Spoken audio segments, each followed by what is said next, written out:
सबसे पहले तो बहुत बड़ा मिथ है कि रोटवाइलर एग्रेसिव आपको नहीं पालना चाहिए। बहुत बड़ा मिथ है।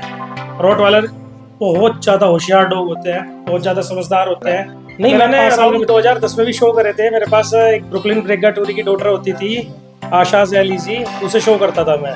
वो एक टाइम पीरियड आता है मार्केट में ना, एक ऊपर जाएगा, उस टाइम सोचेंगे मैं यहाँ आके पैसा कमाऊं। फिर जब डाउनफॉल आता है ना, 100 में 10 ही बचते हैं इस डाउनफॉल में। फिर इस डाउनफॉल से इंडिया में बहुत वेल नोन जजेस हैं, बहुत अच्छे जजेस हैं जिनको जजमेंट अच्छी करनी होती है ना। फिर वही कहते हैं भाई हम क्या करें, सेक्रेटरी पैर पकड़ लेता है कि सर हमने इनसे इतने रुपए ले लिए। जज कभी भी ये नहीं चाहेगा उसके नाम के आगे क्वेश्चन मार्क उठ जाए उसकी जजमेंट के आगे। वो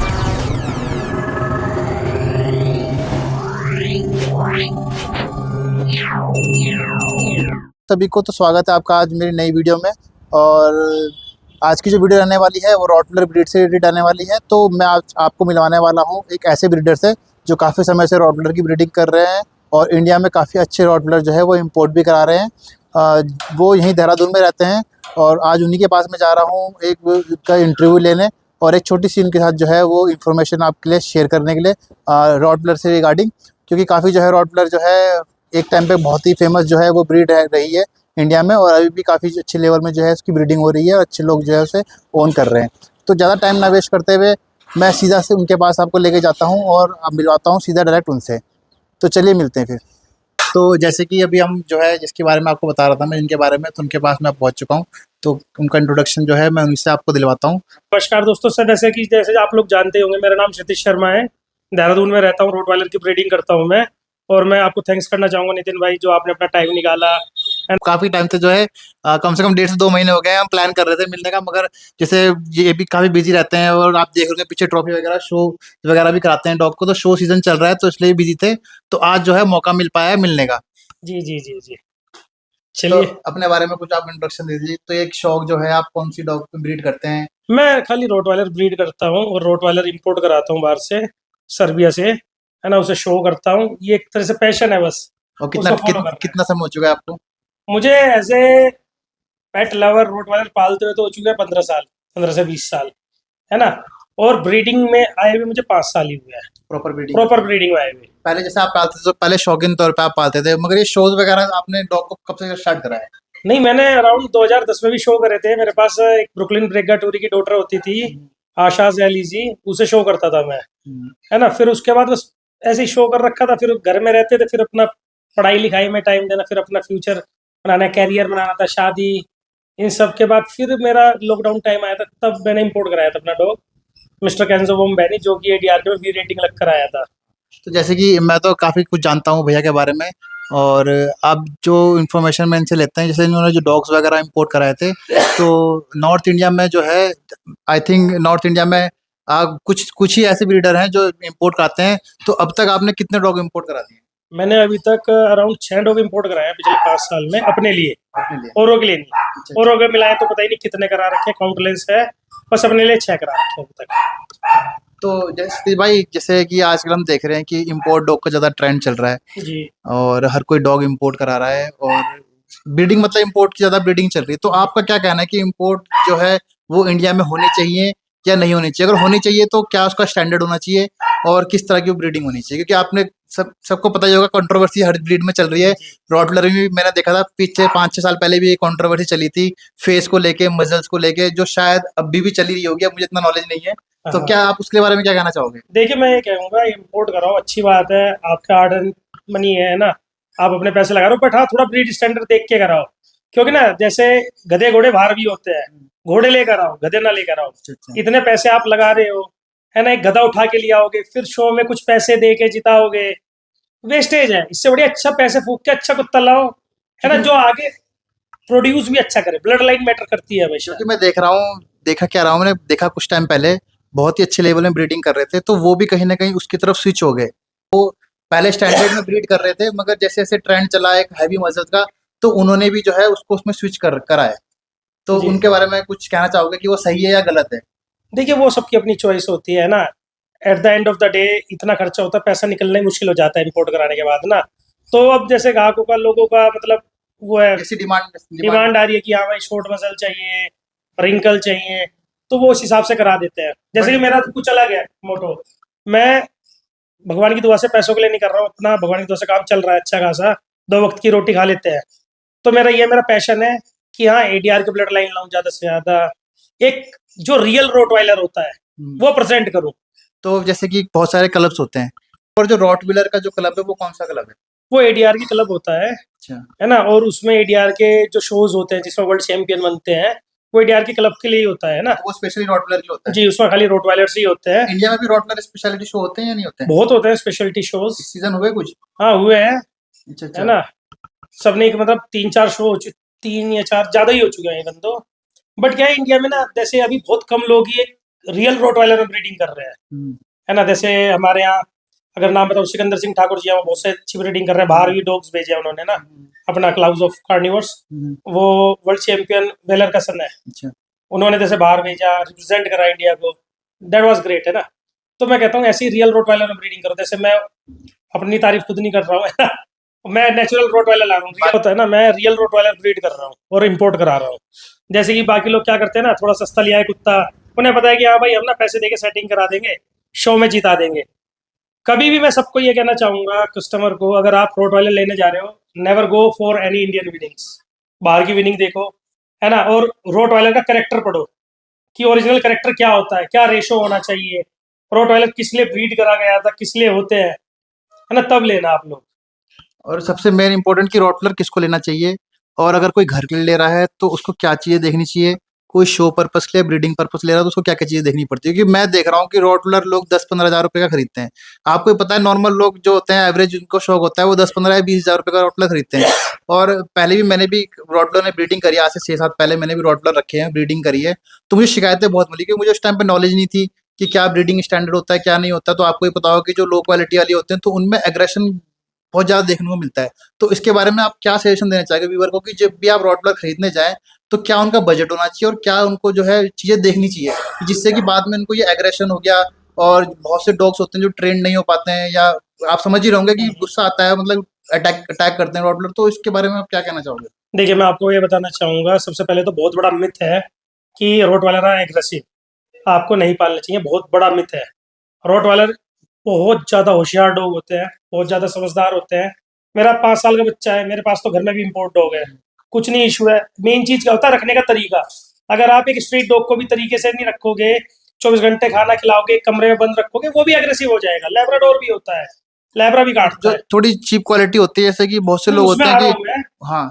वो और दूसरी चीज, पहली चीज तो आपको रियरिंग आपकी अच्छी होनी चाहिए, कुत्ते को प्रॉपर टाइम से डाइट देनी चाहिए, प्रॉपर एक्सरसाइज देनी चाहिए। ये नहीं है कि आप फ्लैट में रह रहे हो तो ना रखो, रख सकते हो, बट आपको वॉक में बाहर ले जाना चाहिए, है ना। अब रही बात दूसरी क्वालिटी की, आपको हमेशा ये देखना चाहिए मदर फादर का टेम्परामेंट कैसा है, जेनेटिक्स कैसे हैं, क्योंकि जेनेटिक्स मैटर करते ही करते हैं हर ब्रीड में। रॉटवाइलर का नहीं कह रहा हूँ मैं, हर ब्रीड का कह रहा हूँ, है ना। अब जैसे कि लोग कहते हैं भैया मुझे ना घर के लिए ही पालना है, 15-20 हज़ार का चाहिए। भाई आप 15-20 हज़ार में एक ऐसी चीज ला रहे हो जो 10 से 14 साल आपके घर रहेगी, है ना। वो 10-20 हज़ार रुपए ना देखो, पूरा लाइफ स्पैन के लिए आप थोड़ा बजट बढ़ाओ। खाना दोनों ही सेम खाते हैं, दस मेहनत पंद्रह हजार मेहनत वाला भी। मेहनत सेम ही है, सब चीज़ सेम हाँ, है। तो क्वालिटी में जाओ, है ना। अगर आप 10-15 हज़ार रुपए ही खर्च करके सोच रहे हो 14 साल तक रखूंगा, 10 साल तक, और सोच रहे हो कि आउट ऑफ द बॉक्स बने, वो आपकी गलती है। और फिर कहीं कहीं टेम्परमेंट इशू भी आता है। टेम्परामेंट इशू आएंगे जब तक जेनेटिक्स नहीं पता होंगे आपको कि इसके मदर फादर कौन है, उनके कैसा टेम्परामेंट है, कैसा जेनेटिक्स है। मैं तो सबको यही एडवाइस करना चाहूंगा जो आसपास हो, अगर आओ देखो मदर फादर, है ना, टेम्परामेंट देखो, फिर ले जाओ। Even though for the home purpose as well, pet purpose, and for the show purpose as well. Show के लिए मैं कह दूं, मेरे पास इंडियन ग्रैंड चैंपियन है, मेरे पास रोटवाइलर ऑफ द ईयर है। वो कुत्ता सही तरह स्टैक ना होए, है ना, उसके बॉडी में बहुत सारे फॉल्ट हो, मजल ही बहुत छोटा हो, रिंकल फेस हो, that was not actual Rottweiler. सामने देखो, not go for the winnings. अब विनिंग्स हो, अगर बड़े सीजर शो जीत रखे हो बाहर, तो वो चीज है। तो ये चीज़ें तो देखो बहुत ही एक वो होगा कि जो एक कॉमन, ये तो जैसे जो ब्रीडिंग कर रहे हैं या जो शो के बारे में जानते हैं ये तो खाली उन्हीं को पता होगा जी। मगर जैसे एक नॉर्मल घर वाला इंसान होता है उसको ये चीज़ें ऐसा मतलब ही नहीं होता, उसे शो से या इम्पोर्ट से कुछ मतलब नहीं होता। वो सिर्फ अपना कहीं रील वगैरह में देख लेता है, कहीं किसी के घर पर किसी को घुमाते हुए देख लेता है, कोई भी ब्रीड देख लेता है, तो बस वो फिर वही सर्च करने लग जाता है पेट शॉप में जाके, और कोई ना कोई उनका बेवकूफ़ बना देता है। क्योंकि पेट शॉप में हो गया चाहे कोई ब्रोकर हो गया, तो वो क्या करते हैं कि वो तो सिर्फ कस्टमर से बजट पूछते हैं उसका, कि अच्छा इतने बजट में चाहिए, वो कहीं ना कहीं से अरेंज करके दे देते हैं। और आपको पता है कि गाँव में आउटसाइड एरिया में अब हर कोई ब्रीडिंग करता ही है, कोई किसने जोड़ा है पाल रखा होता है, तो वहां से लाके उनको वो दे देता है। तो ये भी जो है बहुत ज्यादा इशू जो है वो देखा गया है पिछले काफी टाइम से। मगर अब मैं जैसे देख रहा हूँ कि रोटलर कहीं ना कहीं डाउन होता हुआ मुझे दिख रहा है, कि उसका ग्राफ जो है नीचे की तरफ जा रहा है, मार्केट में जो है अब नहीं मिल रहा है। तो उसकी इसका रीजन क्या है? देखिए क्योंकि आज से 7-8 साल पहले जो रॉटलर का एक ट्रेंड उठा था, लॉकडाउन से पहले बहुत ही ज्यादा हाइप हो गया था रॉटलर। मतलब कि हर किसी की पसंद हो गया था रॉटलर, कि रॉटलर ही लेना है। मगर बीते लॉकडाउन के टाइम पे मैंने देखा कि रॉटलर की मार्केट का ग्राफ बिल्कुल ही जो शौकीन लोग हैं वो तो पाल ही रहे हैं और ब्रीड भी कर रहे हैं और शो भी करा रहे हैं। मगर जो ग्राउंड लेवल में देखा जा रहा है, जो ग्राउंड लेवल के एज अ पेट ओनर है, तो वहां पे जो है रॉटलर एकदम खत्म सा होता हुआ नजर आ रहा है। तो उसका क्या रीजन है? देखिए, सबसे पहली रीजन ये है, जितने लोगों ने रोटवाइलर अभी तक रख लिए थे मैक्सिमम लॉकडाउन के टाइम, जैसे आपने खुद बताया है कि कोई पेट शॉप मैं तो में जा बहुत रहे हैं। कंप्लेंट, मैं तो कम से अभी मुझे 4-5 दिन पहले भी मेरे फ्रेंड उसकी कंप्लेंट आई कि भाई 1 साल का हो गया और बहुत एग्रेशन हो रहा है, मुझे ट्रेनर बताओ इसके लिए। तो मुझे साल में एक दो जरूर आती है कॉल, या कोई मेरे आस पास पास में रिलेटिव्स में, क्योंकि सबको पता है कि ये डॉग रखता है हाँ, या ये डॉग का काम करता है जो भी है, तो इसको पता होगा जरूर। तो मुझे साल में एक दो कॉल जरूर आती है रॉटलर से रिलेटेड, और सिर्फ यही आता है कि भाई इसको किसी को दे दो, हम इसको पाल नहीं पा रहे हैं, हम संभाल नहीं पा रहे हैं, या ये हम पे गुस्सा दिखा रहा है। इस तरह की बहुत ज्यादा कंप्लेंट मैं है। वैसे तो इसका जवाब आपको पहले ही दे चुका था। ये हाँ सब हाँ, वो चीज तो पता मेरा है है ही। क्यों होता है? ये जैसे लोग ना डायरेक्ट ब्रीडर के पास अप्रोच नहीं करते हाँ, हैं। यही वो जाएंगे पेट शॉप वाले को क्या करना है, आपने बताया 15,000 का बजट। अब उनका बेचारे ने दे अपनी भी देगा वो, हाँ वो बेचारे कर को देगा अपना वो। भी बचाना है। अब वो सोचेगा 8-10 हजार का कहाँ से ढूंढूं। वो ना जेनेटिक्स देखेगा, ना मदर फादर का टेम्परामेंट देखेगा। वो कहीं से भी बच्चा उठाएगा, आपको चेप देगा। क्योंकि कहीं ना कहीं एक बार कोई ऐसी टॉय ब्रीड होगी, लैब्रा हो गया, जर्मन हो गया, तो इसमें तो इतना ज्यादा मैटर नहीं करता कि आप चलो आपने सस्ता ले भी लिया एक बार को, तो इनमें ऐसा नहीं, दिक्कत नहीं मैटर उनमें भी करता है। करता। मगर इतना नहीं करता जितना नहीं, रॉटविलर हो पूरा गया, करता, मैं आपकी बात रॉटविलर, करता हूँ। पिटबुल, डोगो अर्जेंटिनो, ये जो बहुत गार्ड गार्ड ब्रीड्स हैं इनमें। नहीं नहीं, ये मिथ बना रखा है, अच्छा। रियरिंग के ऊपर होता है। आप, मैं बता रहा हूँ, आप पोमेरियन ले लीजिए, स्पिट्स जिसे कहते हैं। हम्म, आप किसी अननोन पेडिग्री का उठा लीजिए, स्पिट्स हम्म, भी काटते हैं, हम्म, है ना? हम्म। रियरिंग सही नहीं होगी, मदर फादर सही नहीं होंगे, तो वो भी काटेंगे। जर्मन शेफर्ड भी काटते हैं। और पिछले अभी कुछ टाइम न्यूज भी इतनी आ गई पिटबुल को रिलेटेड, रॉटविलर से इतनी सारी न्यूज आई। चाहे वो अब ओनर की गलती हो, चाहे वो जिसको बाइट हुआ उसकी गलती हो, बट क्या है कि लोगों की तो माइंडसेट चीज हो जाती है कि एनिमल पे ब्लेम कर देता है इंसान, हर कोई। चलिए, मैं आपको ये और बताता देहरादून में भी अभी हाल फिलहाल आपने सुना होगा, हूँ, देहरादून में भी सुना है, मैं देहरादून आपको में बता भी रहा हूँ। क्या कहते हैं लोग, कहते हैं रोट वाले ने अटैक कर दिया। सबसे पहली बात, अगर आपके पास टाइम नहीं है कुत्ता पालने के लिए, किसी भी डॉग पालने के लिए, ना कि रोट वाले, कोई भी ब्रीड का, आप उसे वॉक नहीं करा सकते हो, प्रॉपर टाइम से खाना नहीं दे सकते हो, उसे सोशलाइज नहीं करा सकते, कोई ब्रीड ना पालो, है ना? अब लोगों ने बस एक ना मिथ पकड़ लिया, रोट वाले ने अटैक कर दिया है। हाँ, गलती रॉटविलर हो देखो। गया, पिटबुल हो गया। हाँ, गलती देखो किसकी है। ऐसे तो गायें होती है, सड़क में कितने एक्सीडेंट गाय की वजह से होते हैं, कितने स्ट्रीट डॉग्स काटते हैं, उसका जिम्मेदार कौन है? बताओ।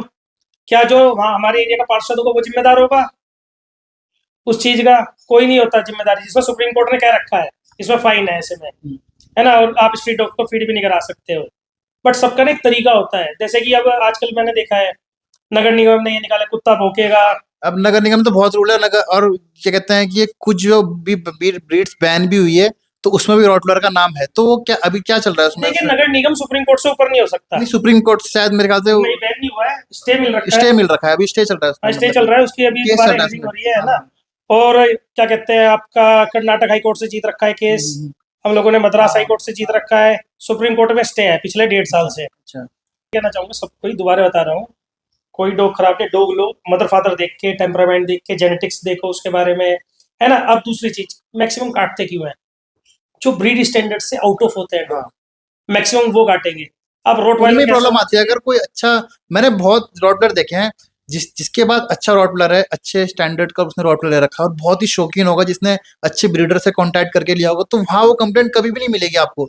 जब भी आपको कंप्लेंट मिलेगी, आप उससे, मैं जब भी पूछूंगा ना कितने का लिया था, तो वो ये बोलेगा जी भाई 12 का लिया था, 15 का लिया था, 20 का लिया था। तो ये कंप्लेंट सिर्फ उन्हीं में देखने को मिली है मुझे। और जो अच्छे स्टैंडर्ड से जुड़ के, अच्छे ब्रीडर से जुड़ के, काफी टाइम उस ब्रीडर को फॉलो करके, उनका बच्चा जो अपने घर पे लेके आ रहे हैं, उनके साथ कभी आज तक ये शिकायत नहीं मिली। चाहे 4-4, 5-5 साल के डॉग हो गए उनके, उन पे कभी ये प्रॉब्लम नहीं है। ये प्रॉब्लम जो आ रही है, ये सिर्फ उन्हीं पे आ रही है जो सस्ते खरीद रहे हैं।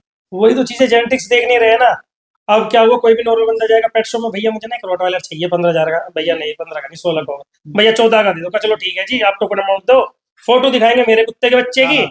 उठा लाएंगे किसी गाँव से, और और ये भी तो है, से ये भी तो है ना कि कोई भी अपने क्लाइंट को छोड़ना नहीं चाहता। वो तो होता है कि अब ये मेरे से नहीं लेगा तो किसी और से लेगा, तो मैं इसको घेर ही लेता हूँ किसी ना किसी तरह। वही चीज है, मेरे पास जैसे फोन आते हैं कहने को ना, जैसे उन लोग कहेंगे भैया बच्चे हुए हैं, मैं बहुत कम बच्चे सेल करता हूँ, जब होंगे जब सेल करूंगा, है ना। और अब आपकी एक बात का और जवाब कहते हो, रोड वाले की मार्केट डाउन हो रही है। खाली मार्केट उन लोगों के लिए डाउन हो रही है जो पप्पी मिलिंग कर रहे हैं, हाँ, है ना, बच्चा इधर से उधर उठा के बेच रहे हैं। मैं वही कह रहा हूँ, जो ग्राउंड लेवल हाँ, पर की बात कर रहा हूँ, वो जो लोग, ऊपर के लेवल है उनमें कुछ प्रॉब्लम नहीं आई। अब आप ये देखिए, जो नीचे मेरे यहाँ बच्चे होंगे, भगवान की दुआ से टचवुड इतना है, पैदा होते ही साथ बुक हो जाते हैं। सिकंदर सिंह ठाकुर का देखो, उसके भी बुक हो जाएंगे, हाँ, मिंटू भैया के भी बुक हो जाएंगे, सबके बुक होंगे जो अच्छी तरह से ब्रीडिंग कर रहे हैं। हाँ, जो पेट शॉप वाले, पेट शॉप वालों को क्या चाहिए, भैया मार्केट बहुत डाउन हो रही है, 10,000 का। अब वो 10,000 में अगला बंदा, गाँव का बंदा जो भी होगा, क्या ब्रीड करेगा, क्या हाँ, खिलाएगा, क्या क्या है। वो फिर खराब ही चीज देगा, वो खराब चीज आगे जाएगी, है ना, वो आगे गलती प्रमोट करेगी ब्रीड को भी, है ना, ये चीज होती है इस चीज में। चलो, बाकी बहुत सारे पॉइंट सबके क्लियर हो ही गए हैं, और ये तो ऐसा पॉइंट है कि ये हर टॉपिक जो है नॉर्मल कॉमन टॉपिक है, हर जगह आपको इसके जवाब मिल जाते हैं। तो क्षितिज भाई ने भी अपना पॉइंट रख दिया और ये चीज बता दी। तो चलो अब बात करते हैं विनिंग्स की। मैं देख रहा हूँ पीछे काफी सारी ट्रॉफीज वगैरह रखी हुई हैं, ऊपर भी वहां भी रखी हुई हैं, काफी सारी हैं। के भाई इन ट्रॉफीज के बारे में कुछ आप बताओ कि इसका सफर बता दो आप मुझे, कितनी मेहनत है और कितना समय आपको देना पड़ता है डॉग्स पे। देखिए, मेहनत तो बहुत होती है ना, और मेरे से ज्यादा मेहनत मेरे हैंडलर की, ट्रेनर की भी होती है। मतलब पूरा डॉग को समझना होता है बचपन से लेके। जैसे थोड़े बहुत, मेरी ब्रीडिंग की एक फीमेल थी, वो एक्सपायर हो गई 3 साल पहले, उसे शो कर रहा था मैं। और टू बी वेरी फ्रैंक, मैं बहुत ज्यादा, मतलब लोग कहते हैं कि इतना विनिंग नहीं कर पाया जितना मैं डिजर्व करता था, बिकॉज मैंने कभी किसी के लोलो पोचो नहीं करी है, ना मैं कभी सेटिंग के पीछे भागता हूँ। सबसे पहली ट्रॉफी आपकी याद है आपको? सबसे पहली ट्रॉफी और कौन सी डॉग की थी? मिस्टर कैंजो बोम्बेनी। ये ये अभी की है, 5 साल के अंदर की, नहीं तो 2010 में मिल गई थी मुझे। हाँ। आशाज एजलीसी की थी, है ना, उसकी थी। बट हाँ, जब से मैंने ऐसे कमर्शियल वे यूज करा है, ये वाली ट्रॉफी थी। तो ये कौन सी डॉग की है आपकी ट्रॉफी वाली? ये वाली मिस्टर कैंजो बोम्बेनी, जो मैंने इंपोर्ट कराया था, इंडिया का सबसे बड़ा। मैं आपको फोटो लगा दूंगा उसकी। एडीआर के में वी रेटिंग डॉग था, पहला ही शो था, और उस शो को मैं कभी नहीं भूल सकता। मेरा फ्रैक्चर था, प्लास्टर लगे हुए मैं लेकर गया था, सिकंदर सिंह ठाकुर उसमें जज थे, स्पेशलिटी हुआ था नाबा में। वहां वो कुत्ते को आए हुए खाली 1-2 महीना होता है, एडजस्ट भी नहीं हुआ था, तब वो 8th वेस्टिन शो लेकर लॉकडाउन आया। के टाइम पे आपने मंगाया था, हाँ सेकंड लॉकडाउन के टाइम पे। हाँ हाँ। फिर और बाकी तो सारी है आपकी, इसमें फीमेल्स और मेल्स सबकी होंगी आपकी। जी, बहुत सारी ट्रॉफी हैं। अभी तो फिलहाल जो आगे रखी हैं ज्यादा, ये मेरे पास अभी एक कुत्ता है, डॉग है, 4 कंट्री चैंपियन है, इनको इंटरनेशनल चैंपियन कैंडिडेट है, 4 कंट्री चैंपियन है, साथ में बहुत सारे सीजर शो जीते हुए हैं, 8 से 10 सीजर शो। वो आपको दिखवाऊंगा मैं, आप देखना। He is a real rottweiler right now, है ना। मुझे लगता है कि नॉर्थ इंडिया में बहुत कम कुत्ते हैं, है ना। जैसे मेरा हो गया, क्लाउस हो गया, 3-4 और कुत्ते हैं। मिंटू भैया अच्छा करते हैं, टिवाना भैया बहुत अच्छा लाए थे, वो सेल हो गया कुत्ता, है ना। यही रियल रोट वाइलर है, नहीं तो बाकी रिंकल हो गए, पैसे देके जिता रहे हो, दैट्स नॉट गुड। ये चीज है। आपको फिर उसके बाद एक बहुत बड़ा कुत्ता दिखाऊंगा, इंडिया बिगेस्ट रोट वाइलर भी दिखाऊंगा आपको। और वो भी रिंकल वाला नहीं होगा, छोटा मसल का नहीं होगा, एक प्रॉपर 60-40 का रेशियो होगा मसल में, और ह्यूज, बहुत ह्यूज डॉग है वो। अब मेरा एक क्वेश्चन है जो सबसे रहता है, तो क्षितिज भाई से भी पूछ लेता हूँ। क्षितिज भाई, व्हाट इज ब्रीडर? ब्रीडर की डेफिनेशन क्या है आपकी नजर में? सबकी देखो अपना अपना होता है, मेरा अलग है और सबका अलग होगा। तो मैं जानना चाहूंगा क्षितिज भाई के पॉइंट ऑफ व्यू से कि एक ब्रीडर, जो हम टैग लगा देते हैं ना कि फलाना ब्रीडर, ये ब्रीडर, तो ब्रीडर की डेफिनेशन क्या है आपकी नजर में? मेरे हिसाब से ब्रीडर वो होता है जिसने अपने घर में बच्चा ब्रीड कराओ, है ना, फिर उस बच्चे को भी तैयार करके उसे ब्रीड कराओ, कम से कम आपके पास 2-3 जनरेशन हो। जनरेशन हो, और तीसरा थोड़ा अचीवमेंट्स भी हो हाँ, साथ साथ। तीसरा थोड़ा साइको होना चाहिए, है ना, क्योंकि अगर आप प्रॉपर ब्रीडिंग कर रहे हो पैसों के लिए तो कुछ नहीं होगा। खाली एक साइको ही बंदा ब्रीडिंग कर सकता है, क्योंकि जिसे खाली शौक है, अपने पैशन के लिए पागल है। इवन तो मैंने बहुत पैसे लगाए, आपको मेरी स्टोरी बताया, लॉस भी बहुत हुआ है, पर पीछे नहीं हटा हूं मैं। कंट्रोवर्सी भी बहुत हुई है ना।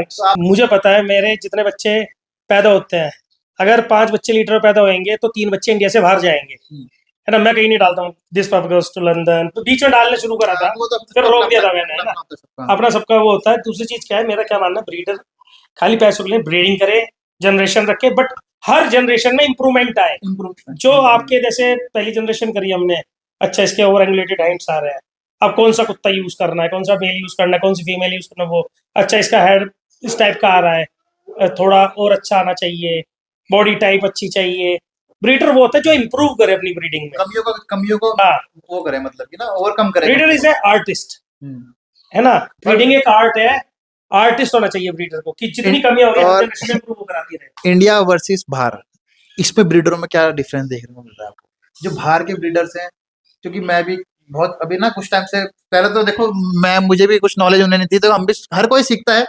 तो अब जैसे अचित भाई ने बताया कि मैं भी ब्रीडर का मतलब समझाऊं कि ब्रीडिंग क्या होती है। अब जैसे आप मेरा बात देख रहे होंगे, तो मैं भी इसी पे काम कर रहा हूँ कि जनरेशन को इम्प्रूव करना या उसकी जनरेशन को रखना। बट मैं बाहर बाहर फॉरेन के ब्रीडर्स को जो है मैं बहुत अभी कुछ टाइम से फॉलो कर रहा हूँ। तो उनका सिर्फ ये नहीं रहता कि हम डॉग पाल रहे हैं, उसे खिला रहे हैं और डॉग से ब्रीडिंग करा रहे हैं, मीटिंग करा रहे हैं, वो उस डॉग पे बहुत काम करते हैं। मैंने देखा वो ट्रेनिंग से रिलेटेड उनके पास इक्विपमेंट्स ट्रेनिंग के इतने बढ़िया बढ़िया देखे हैं मैंने। जैसे आपने देखा होगा, मैं तो नाम भी जाती, स्टैग के लिए उनके पास टेबल आते हैं, अलग अलग तरह के टेबल्स ले यूज कर रहे हैं वो स्टैग के लिए। और मूवमेंट वो अच्छी करने के लिए जैसे ट्रेडमिल्स आ रही है काफी तरह की, वो यूज करते हैं जिससे कि मूवमेंट अच्छी हो। बाकी जो प्रोडक्ट्स वगैरह तो वो अच्छे यूज करते हैं, ऑब्वियस ये बात है, जो हेयर्स वगैरह के लिए, सप्लीमेंट जॉइंट्स वगैरह के लिए, तो वो बहुत ज्यादा काम करते हैं। वहां पे मैंने देखा पूरा स्टूडियो है, जैसे यहाँ जिम होता है, तो वहां पे भी डॉग्स के लिए पूरा एक इस तरह का स्टूडियो है कि वहां पे आप पर्सनल अपने डॉग को लेके जाके उसे वो ट्रेनिंग दे सकते हो। सारे इक्विपमेंट वहां पे आपको अवेलेबल मिलेंगे। बात सही कह रहे हो, इंडिया में भी है, पर इंडिया में कोई इतना पैसे देता नहीं है। हाँ, बहुत सारे इतने अच्छे ब्रीडर्स हैं ना, और बहुत सारे ट्रेनर्स हैं, वो करना चाहते हैं, बट आप ये बताओ ये इतने फिर सारे ये तो इक्विपमेंट्स निकला है नहीं कि है। जो शो के लिए अपने डॉग को तैयार कर रहे हाँ हैं, एक हाँ। नॉर्मल घर की बात नहीं कर रहा हूँ, जो शो के लिए अपने डॉग को तैयार कर रहे हैं, तो उन ब्रीडरों को लिए देखा मैंने काफी ज्यादा। नहीं, ये होता है बाहर के, देखो मेन चीज क्या है, बाहर के ब्रीडर पैशनेट है। बहुत ज्यादा, मैंने हाँ। कहा ना, पैशनेट होना चाहिए, है ना। उन्हें ये पता है कि हाँ हमारी जनरेशन में क्या दिक्कत आ रही है, हम्म, हमें अगली जनरेशन कैसे सही करनी है। कई चीजें आप इतनी जल्दी नहीं सही कर सकते। जैसे अगर रोट वायलर में आई कलर होता है, हम्म। आप अगर खराब आ गया ना, 4 जनरेशन चली जाती है उसे सही करने में। और मैं इस चीज का बहुत प्राउड हूँ, मेरे कैनल में आई कलर का कोई फॉल्ट नहीं है ना। और जैसे मैंने देखा स्टैक की जो मूवमेंट होती है उसको भी इम्प्रूव कर देते हैं वो अगर कोई डॉग। इम्प्रूवमेंट करते हैं। जैसे मैं दिखाऊंगा, मेरा जो डॉग है, इनको है ना। तो क्या कहते हैं, वो जब आया था मेरे पास, थोड़ा प्रॉपर नहीं था, वो थोड़ा सा ओवर फायरी, प्रॉपर नहीं खड़ा होता था। अब मैंने जो हैंडलर बुलाया है, ट्रेनर है ना, he is one of the non handler, कुजालवनन कनन बोलते हैं उन्हें, है ना। उन्होंने बिल्कुल ही रूप बदल दिया इसका 10-15 दिन में ही। हाँ, तो वो handler is like a magician, वो तो वो पता चलता है क्या हैंडलिंग करनी करनी बहुत है। ज्यादा, तो वो ब्रीडर के साथ साथ हैंडलर भी अच्छे हैंडलर है और अच्छे ट्रेनर भी खुद ही हैं वो। जी जी ये जी। मैंने चीज देखी। और यहाँ पे तो मैंने देखा कि यहाँ पे इतने इक्विपमेंट्स वगैरह यूज नहीं नहीं, करते हैं, जो क्यों नॉर्मल स्टैक हो रहा है डॉग तो हो रहा है अपने आप से वो। यहाँ क्यों करेंगे, जब आपको पता है कि भाई मैं 4 लाख के इक्विपमेंट से सेटअप क्यों करूं, हम्म। जब मैं 2 लाख रुपए देके अपना कुत्ता चैंपियन ऐसे बनवा लूंगा, ये भी है। लाइनअप लगवा लूंगा। करप्शन में ध्यान दो ना, करप्शन सही करो। फिर लोग कहते हैं कि यार ये हमारे शो के बारे में बोलता है। करप्शन हटाओ। इंडिया में बहुत वेल नोन जजेस हैं, बहुत अच्छे जजेस हैं, जिनको जजमेंट अच्छी करनी होती है ना। फिर वही कहते हैं भाई हम क्या करें, सेक्रेटरी पैर पकड़ लेता है कि सर हमने इनसे इतने रुपए ले लिए। जज कभी भी ये नहीं चाहेगा उसके नाम के आगे क्वेश्चन मार्क उठ जाए उसकी हाँ, जजमेंट के आगे। वो इन 2 कोड़ी के पैसों की वजह से नहीं करता है जजमेंट, है ना।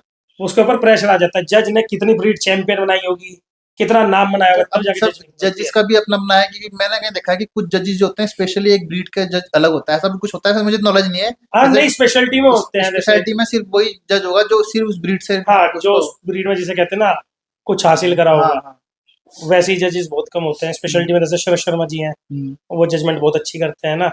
टी प्रीतम जी है, वो भी करते हैं। अब जैसे मुनीर जी हो गए, वो तो उन्होंने तो बहुत ही। काफी साल उसी ब्रीड पे दिए हैं। हाँ, जैसे एक विद्यारतन जी है, ग्रेड 10 पे हाँ। अगर करोगे, ग्रेड 10 में और लेब्राडोर में स्पेशलिटी में वो जज बनते हैं, है ना। मेरिट के हैं, बहुत अच्छे हैं। And I think he is one of the best हाँ, ब्रीडर उनको ऑफ तो ग्रेड बहुत 10। अवार्ड्स वगैरह भी ऐसे ही बहुत मिले। गोरी मैम है, हम्म, वो भी ग्रेड 10 की होती है ना। हम्म, ऐसे ही होते हैं हर ब्रीडर। जैसे अब आने वाले जो जज बनेंगे रोटवाइलर में बेस्ट इंडिया के हम्म, स्पेशलिटी में, वो सिकंदर सिंह ठाकुर बनेगा, हम्म। क्योंकि उसमें नॉलेज है। अराउंड 25 ईयर्स दिए हैं उस हाँ, बंदे ने ना वो तो इस काफी ब्रीड में। काफी ज्यादा ही और जो मैंने कहा है ना आपको, हर उसमें जेनेटिक में इम्प्रूवमेंट इम्प्रूवमेंट। वहां से लाता है वो बंदा। हाँ, तो ब्रीडर का मतलब वही है कि जो इम्प्रूव करे। बाकी तो हर कोई अपना आपको ब्रीडर ही कह रहा है, जो बच्चे पैदा करवा रहा है वो समझता है ब्रीडर। ऐसा नहीं है, सिर्फ बच्चे पैदा कराना ही ब्रीडिंग नहीं है।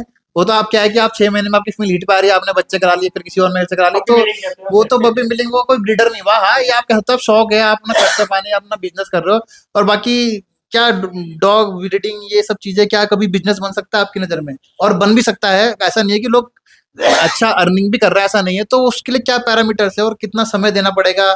जो बहुत से नए नए हैं वो देखा देखी देखते हैं कि अच्छा यार 40,000 50,000 का बच्चा बिक रहा है, वो भी पैसा तो देखो आज की डेट में कोई भी लगा देगा, कोई ऐसी बड़ी बात नहीं। 5-10 लाख रुपए इम्पोर्ट भी करा दिए, कैनल का भी सेटअप कर दिया और 2-4 काम करने वाले भी रख लिए। बट क्या है कि जो ऐसे लोग के माइंड में क्या है कि बिजनेस, तो क्या वो सक्सेस है स्टार्टिंग फेज में? देखिए, अगर मैं सबको कहूंगा, अगर आपकी नई एज है, बिजनेस करना चाहते हो, बिल्कुल ना करो। ये खाली पैशन के लिए रखो। अगर आप अपने पैशन के लिए काम करते रहोगे, है ना, पैसे इनमें पूरे नहीं पड़ते हैं, कभी भी पूरे नहीं आते। आप ये देखो, शो में जाना आना जाना कम से कम 50-60 हज़ार का एक शो में नॉर्मल विदाउट फिक्सिंग में खर्चा हो जाता है ना। फिर डॉग अच्छा इम्पोर्ट कराओ, 10-15 लाख रुपए अच्छे डॉग इम्पोर्ट कराने में कम से कम 10-15 लाख लगते हैं। हाँ, कूड़ा लाओगे 5-6 लाख में आ जाएगा, उसका फायदा नहीं है। फिर खाली इसमें क्या पैशन होता है कि हाँ भाई हमें ये इम्प्रूव करना है, इसमें हमारा नाम हो जाए। मैं किसी को सजेस्ट नहीं करूंगा अपना बिजनेस करे इससे। नहीं, मैंने मैक्सिमम देखा कि हर कोई स्टार्टिंग बिजनेस के माइंड से ही करता है। बहुत कम लोग होंगे ऐसे जो अचीवमेंट के नाम, क्योंकि मेरा मानना है कि नाम होगा तो पैसा भी होगा। और अगर आप पहले पहले पीरियड बाद बहुत लंबे, उसके लिए बहुत लंबा समय देना पड़ता है, तब जाके आप कहीं बहुत बिजनेस बड़ी कर सकते हो। तपस्या होती है। हाँ, बाकी आप हाँ, अगर आपको नॉन एथिकल ब्रीडिंग करनी नॉन है एथिकल ब्रीडिंग करनी है, वही तो मैं आप कहने बहुत वाला था, पैसा कमा लोगे। तो उसमें आप पैसा कमा सकते मैं हो। बता रहा हूँ, इम्पोर्ट कुत्ते कराओ, एक मेल कराओ एक फीमेल, बिल्कुल कबाड़ा करा लो, पैसे देके चैंपियन बनाना, बाहर से बच्चे उठा के बेच देना। बहुत ब्रीडर को जानता हूँ मैं। आप शो को भी छोड़ो, मैं तो शो, चलो शो की बात को, शो को साइड रखो, शो डॉग शो सबको साइड रख देते हैं। जो एक नॉर्मल भी एक डॉग पाल रहा है, जो कहता है कि भाई मुझे शो से मतलब नहीं है, या मुझे किसी इंपोर्ट से मतलब नहीं है, कि मैंने तो 40-50 कुत्ते का सेटअप बना दिया है, और मैं मेरे मेल भी मेरे खुद के हैं, फीमेल मेरी खुद की है, अब बिजनेस स्टार्ट हो गया मेरा, तो उनके लिए क्या है, मतलब क्या कहना? देखिए, मैं उनके लिए कहना चाहूंगा, बहुत ऐसे ब्रीडर खत्म हुए हैं अभी। लॉकडाउन टाइम में बहुत लोगों ने बिजनेस करा था, उस टाइम डिमांड बहुत ज्यादा थी कि हाँ भाई पैसा आएगा। ब्रीडिंग कभी पैसों के लिए नहीं होती, मैंने कहा ना, साइको होना चाहिए बंदे को। वो एक टाइम पीरियड आता है मार्केट में ना, एक ऊपर जाएगा, उस टाइम सब सोचेंगे मैं यहाँ आके पैसा कमाऊं।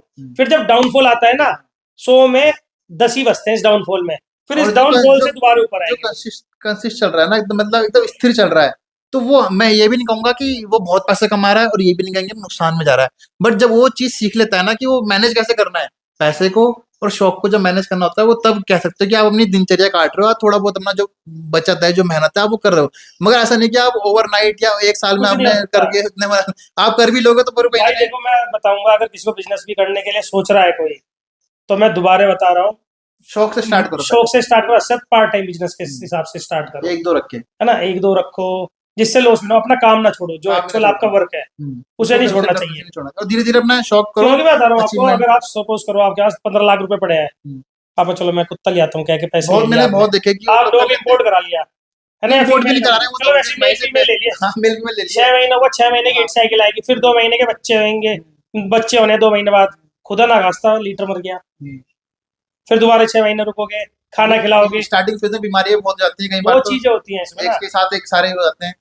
तो देखो, बेसिकली सारे पॉइंट तो क्लियर हो गए। बात तो ऐसी है कि पूरा दिन भी दिन भी चला जाएगा, तो बेसिक जो मेन चीजें थी तो वो हमने पता कर लिया। बाकी अब हम जो है भैया के डॉग्स वगैरह आपको दिखाते हैं, और क्या क्या डॉग्स उनके पास हैं और क्या नहीं है। बाकी कुछ पॉइंट रह गया होगा तो कमेंट में बता देना, कभी नेक्स्ट कभी मुलाकात होगी तो वहाँ भी वो चीजें क्लियर कर लेंगे, जो भी चीजें। तो चलिए डॉग्स दिखाते हैं इनके आप।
तो जैसे कि अभी हम जो है वो डॉग्स वगैरह जो है भैया के देख के आ गए। 2 डॉग्स जो है अभी यहाँ पे एट प्रेजेंट भैया के घर पे थे, और बाकी डॉग्स जो है भैया के कैनल पे हैं। कि जो है आप कमेंट में बता देना, अगर आपको बाकी डॉग्स भी देखने होंगे तो एक वीडियो जो है वो बाद में जो है सिद्धि भाई के साथ जो है बनाएंगे, तो उसमें पूरे डॉग्स हम कवर कर देंगे। और वीडियो में अच्छा प्यार आएगा बिल्कुल लोगों का, तो पूरा कैनल दिखेंगे, डॉग्स की भी जो है पूरे अच्छे से आपको जो है पूरी वीडियो दिखाएंगे हर चीज़ की। बाकी जो शोज़ वगैरह की है, वीडियोस वगैरह है, वो मैंने आपको दिखाई दी है। और अभी जो है शो चल ही रहे हैं, तो आने वाले टाइम पे भी अभी काफ़ी शो बचे हुए हैं। अभी बचे हुए हैं शो, और नेक्स्ट पार्ट तक शायद Next मेरे part 2-3 और इम्पोर्ट आएंगे, वो और भी दिखाऊंगा। तो शिल्दी भाई बहुत बहुत बहुत अच्छा धन्यवाद लगा भाई, आपका टाइम समय देने निकालने में आपके आपको तो भी। जो भी इन्फॉर्मेशन आपने शेयर करी और मेरे लिए बहुत यूजफुल थी, क्योंकि क्या है कि चीज़ें कहीं ना कहीं सीखने को मिलती है, एक जी दूसरे जी। से देख सीखने को मिलती है। तो चलिए मिलते हैं फिर नेक्स्ट वीडियो में, बाय। Yeah.